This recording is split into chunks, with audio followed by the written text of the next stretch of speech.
Buenas noches, mi nombre es Mariana Monroy y hoy les vengo a exponer sobre la cultura celta para la clase de Historia Antigua de la Universidad Santo Tomás. En Europa Central, desde aproximadamente el año 700 a.C., se originaron diferentes tribus, las cuales se destacaban principalmente por estar conformadas de guerreros. Estas tribus se conocen como los celtas.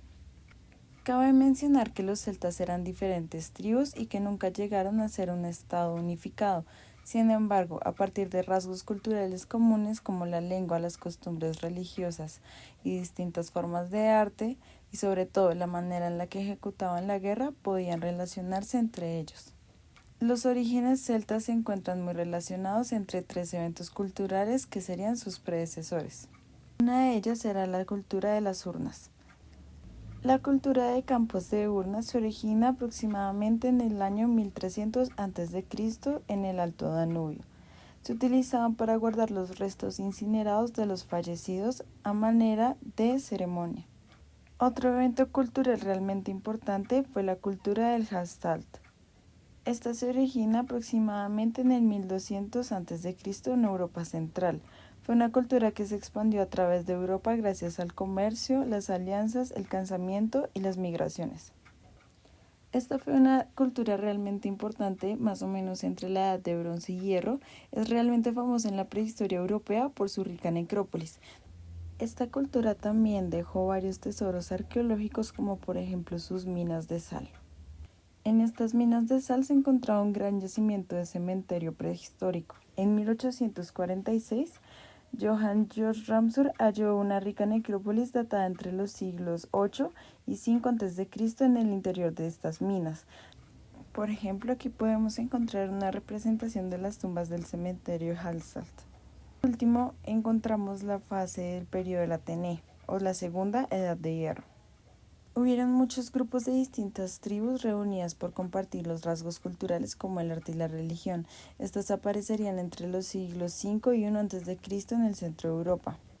La Atenea era una cultura mayoritariamente celta cuyo núcleo estaba en los Alpes, aunque su apogeo terminaría por extenderse en el centro de Europa, Francia, oeste de la península ibérica, islas británicas y parte del oeste de Europa.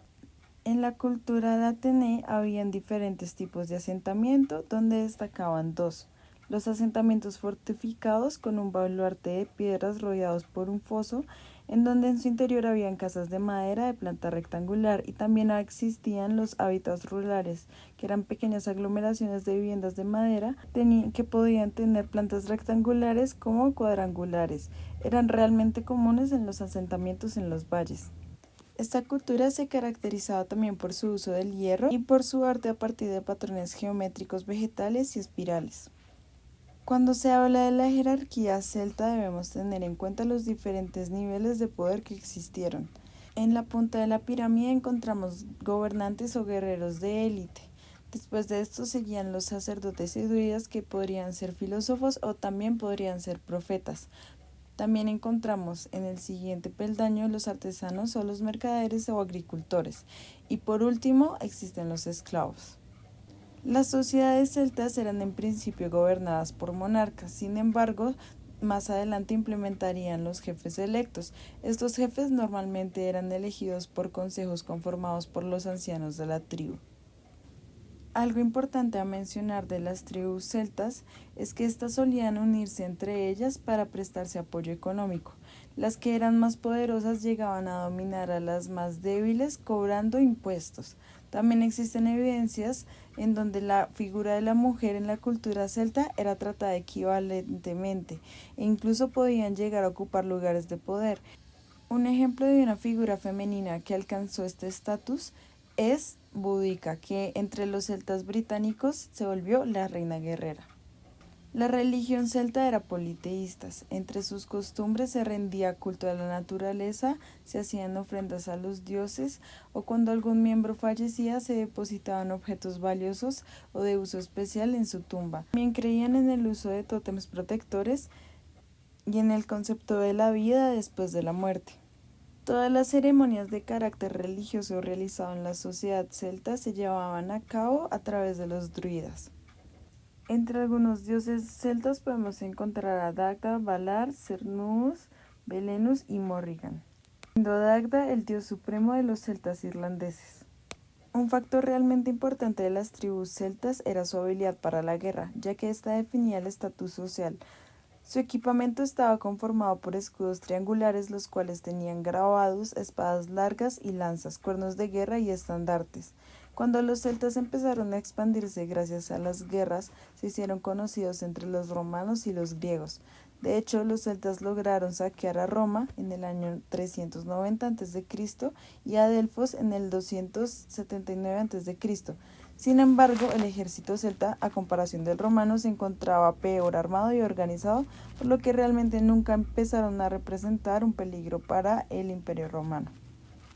De hecho, gracias a esto, el declive de la cultura celta empieza con la expansión del Imperio Romano en 1200 a.C., con el ataque a Galia, y con la llegada de Julio César se termina de conquistar. Aun con la conquista romana en algunas partes de Europa como Irlanda, los celtas pudieron prosperar y su arte y literatura fueron conservados hasta el día de hoy, donde aún se puede emplear el lenguaje celta en estas partes de Europa.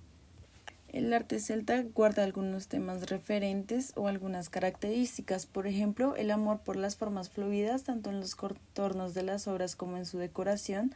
También existen muchas representaciones de dioses y guerreros, especialmente de su cabeza. Su cabeza era como la forma más representada en el arte, más que el cuerpo. Las representaciones de los animales, estos podrían ser reales o imaginarios, especialmente del bosque, como ciervos, jabalíes, caballos y también algunos perros de caza. También existían diseños complejos de vegetales, patrones abstractos, líneas entrelazadas en forma de remolino que pueden llenar todos los espacios decorativos disponibles en el objeto. Una característica muy importante es que el arte aparecía en todo tipo de objetos, incluidos los funcionales de uso cotidiano como la cocina, también como en armas. El arte estaba presente en todas partes, incluso de manera miniatura como en diminutas horquillas. Por último, también existe un deseo constante de transmitir mensajes de poder e ideas religiosas sobre esta vida y la otra. Al no haber tantos registros escritos de los celtas, es un poco complicado tener como creadores sobre lo que inspiró su arte. Es decir, no se puede encontrar una intención clara a este. Esto lo hace realmente difícil y complejo de analizar, ya que solamente se puede analizar bajo la vista y contexto en el que ha sido descubierto. Los celtas también incursionaron en la escultura. La escultura celta se tallaba en madera, piedra y metal, como en bronce fundido o martillado. Era muy recurrente el uso del oro y del hierro. La forma y la decoración adicional en la escultura se conseguía mediante el grabado, el punzado o el trazado. Asimismo, también se le podía añadir detalles a las esculturas de todo tipo. Utilizaban materiales coloridos como el vidrio, especialmente el rojo, el coral, la concha, el ámbar y las piedras semipreciosas y el esmalte. Prestaba especial atención a la cabeza, ya que ésta se consideraba el hogar del alma, y normalmente buscaban representar guerreros o dioses. Finalmente, el arte celta llega a su declive con la expansión del Imperio Romano, donde la cultura y el arte celta absorbió más ideas mediterráneas, no solo en los modos representativos, sino también en el tema del arte. Esto provocó que el arte celta básicamente desapareciera en la Europa continental. Sin embargo, en lugares como Gran Bretaña e Irlanda también se encontró la expresión de sus ideas a través de los broches, especialmente los de tipo penanular, cuya decoración tenía símbolos relevantes para la religión cristiana. Algunas representaciones del arte celta, como por ejemplo el amor por los complejos diseños curvilíneos, encontraron un nuevo hogar en los manuscritos iluminados y los escultores crearon cruces de piedra ornamentadamente para los cementerios. El arte celta se considera patrimonio cultural y gracias a sus abstractas y curvilíneas formas y figuras se ha convertido en una gran influencia para otros tipos de movimientos artísticos, por ejemplo el Art Nouveau.